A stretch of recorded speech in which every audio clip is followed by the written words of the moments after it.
रसूलुल्लाह के हाथ में एक लकड़ी थी जिससे आप ज़मीन को रेतने लगे।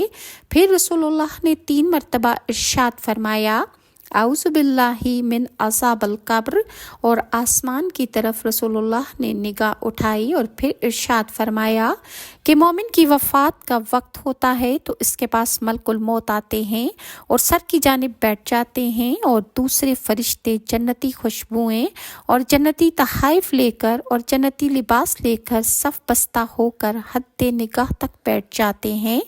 मलकुल मौत बिशारत की इब्तदा करते हैं, इनके बाद तमाम फरिश्ते बशारत और उसे खुशखबरी सुनाते हैं। तो सब की रूह इस तरह निकलती है जिस तरह मशकीज़ा से पानी के कतरे। जो ही मलकुल मौत इसकी रूह निकालते हैं, फरिश्ते फ़ौरन इस रूह को लेकर जन्नती तोहफे उसे देते हैं और जन्नती कफन वो लेकर आते हैं जिससे खुशबू इतनी महकती है कि ज़मीन व आसमान की फ़िज़ाएं महक जाती हैं। फरिश्ते कहते हैं कि ये कैसी खुशबू है, तो ज़मीन के फरिश्ते कहते हैं कि फ़लाँ मोमिन के नफ्स की खुशबू है जो कि आज दुनिया में इंतकाल कर गया है। फरिश्ते उस पाक नफ्स के लिए दुआएं मग़फ़िरत करते हैं। जब फरिश्ते इस नेक रूह को आसमान के दरवाज़ों तक पहुंचाते हैं तो दरवाज़े खुल जाते हैं। हर दरवाज़े मुश्ताक होता है कि रूह इससे दाखिल हो, हत्ता कि ये अमाल के दरवाज़े से दाखिल होता है और वो दरवाज़ा रोता है जिस दरवाज़े से गुज़रता है। फरिश्ते कहते हैं कि क्या ही खुशबूदार नफ्स है जिसने अल्लाह के अहकाम की पाबंदी की, हत्ता कि वो फरिश्ते सिदरतुल मुंतहा तक पहुँच जाते हैं।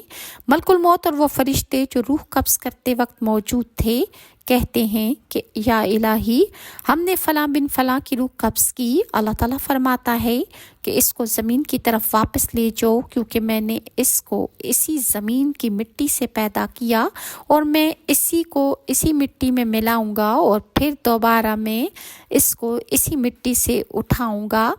और मैयत लोगों की जूतियों की आवाज़ भी सुनती है, हत्ता कि कब्र से बाहर जो लोग मिट्टी डालने के बाद हाथ झाड़ते हैं तो मैयत हाथ झाड़ने की आवाज़ तक सुनती है। जब लोग इस मैयत को दफना कर वापस जाते हैं तो उस मैयत के पास 3 फरिश्ते आ जाते हैं, 2 रहमत के और 1 अज़ाब का। इसके नेक अमाल इसको घेर लेते हैं, नमाज पैरों की जानिब, सीना की जानिब नमाज, सीने की जानिब रोज़ा और ज़कात, दाएं जानिब सदका, बाएं जानिब नेकी और खुश इखलाकी। इसके सीने में जिस तरफ से अज़ाब का फ़रिश्ता आता है, इसके नेक अमाल उस अज़ाब के फ़रिश्ते को भगा देते हैं।